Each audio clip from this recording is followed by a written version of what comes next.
तो क्या होता है जब दिव्य शक्ति का सामना दो बिल्कुल अलग अलग तरह के राक्षसों से होता है? एक जो अपनी शारीरिक ताकत पर घमंड करता है और दूसरा जो धोखे और छल कपट में माहिर है। आज हम एक प्राचीन ग्रंथ से यही बहुत दिलचस्प कहानी जानने वाले हैं।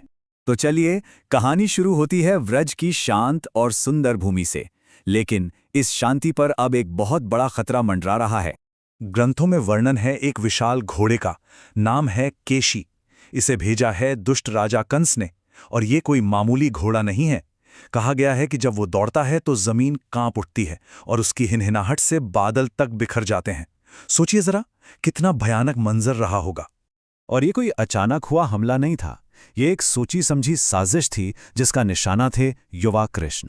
लेकिन कृष्ण वो इस भयानक चुनौती का सामना करने के लिए एकदम शांत भाव से आगे बढ़ते हैं। और अब देखिए इस टकराव का पैमाना कितना बड़ा है।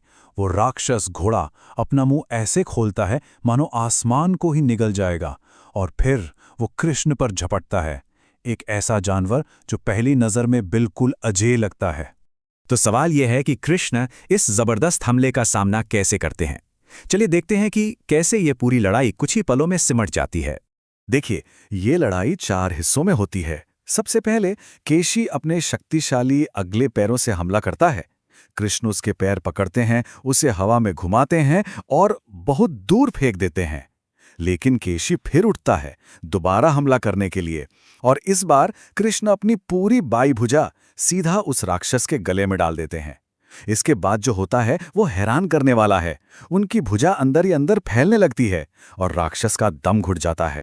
ग्रंथ में एक बड़ी जबरदस्त बात लिखी है। कहते हैं कि कृष्ण की भुजा उस राक्षस के मुंह में एक लाल गर्म लोहे की छड़ जैसी महसूस हुई। मतलब उस राक्षस के दांत जो कुछ भी कुचल सकते थे, वो कृष्ण के दिव्य शरीर के सामने बिल्कुल बेअसर हो गए, शक्तिहीन हो गए। और यहाँ एक बहुत बड़ा फर्क देखने को मिलता है। एक तरफ देवता हैं जो आसमान से फूल बरसा रहे हैं, इस जीत का जश्न मना रहे हैं, और दूसरी तरफ हैं कृष्ण, जिनके चेहरे पर जरा भी अभिमान नहीं है। इतनी बड़ी उपलब्धि के बाद भी वो बिल्कुल शांत हैं, जैसे कुछ हुआ ही न हो। अच्छा, केशी का अंत तो हो गया, लेकिन कहानी यहां खत्म नहीं होती, बल्कि एक नया मोड़ लेती है। अब रणभूमि से बात पहुंचती है ब्रह्मांडीय नियति तक, क्योंकि एक दिव्य ऋषि का आगमन होता है। ये ऋषि हैं नारद मुनि, और वो आते ही कृष्ण को एक साधारण ग्वाले की तरह नहीं देखते। वो उन्हें पहचानते हैं और कहते हैं, हे कृष्ण, हे असीम प्रभु, आप ही तो पूरे ब्रह्मांड के स्वामी हैं। जरा सोचिए, ये कितनी बड़ी बात है। और फिर नारद मुनि भविष्य बताना शुरू करते हैं।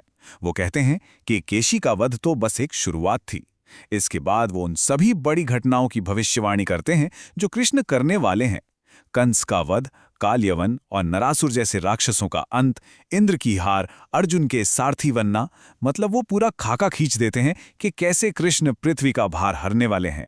तो भविष्य की ये बड़ी बड़ी बातें सुनने के बाद कहानी वापस लौटती है व्रज के उन्हीं हरे भरे मैदानों में। लेकिन यहां एक नया खतरा इंतजार कर रहा है, और ये खतरा पहले वाले से कहीं ज्यादा कपटी है। तो यहां पर एक बात साफ हो जाती है, सीधी सीधी ताकत वाला खतरा तो टल गया, लेकिन बुराई का एक और रूप होता है ना? वो है धोखे का रूप। अब माहौल बिल्कुल अलग है। सारे ग्वाल बाल मिलकर लुका छिपी का खेल खेल रहे हैं। कुछ भेड़ बने हैं, कुछ चरवाहे और कुछ चोर। बड़ा ही मासूम सा खेल है, और यही मासूमियत उस राक्षस के लिए सबसे बेहतरीन मौका है जो ताकत से नहीं बल्कि धोखे से वार करता है। तो होता यह है कि व्योम नाम का एक राक्षस एक ग्वाले का भेष धरकर खेल में शामिल हो जाता है। वो बनता है चोर, और खेल खेल में वो भेड़ बने लड़कों को एक एक करके उठाना शुरू कर देता है और उन्हें पास की एक पहाड़ी गुफा में बंद करता जाता है। किसी को कानो कान खबर तक नहीं होती, और देखते ही देखते स्थिति बहुत गंभीर हो जाती है। एक एक करके वो लगभग सभी लड़कों को गुफा में बंद कर देता है। आखिर में सिर्फ 4 या 5 ग्वालबाल ही बचते हैं। तो अब जब धोखा अपनी हद पार कर चुका है, तब कृष्ण, जो अपने सखाओं के रक्षक हैं, कैसे इस चाल का जवाब देते हैं, चलिए देखते हैं। कृष्ण को तुरंत समझ आ जाता है कि ये खेल नहीं बल्कि एक साजिश है, वो उस राक्षस को वैसे ही दबोच लेते हैं जिस प्रकार एक शेर भेड़िए को पकड़ लेता है, मतलब बचने का कोई रास्ता ही नहीं छोड़ते। जैसे ही कृष्ण उसे पकड़ते हैं, उसका सारा भेष उतर जाता है और वो अपने असली रूप में आ जाता है, एक पहाड़ जितना विशाल राक्षस।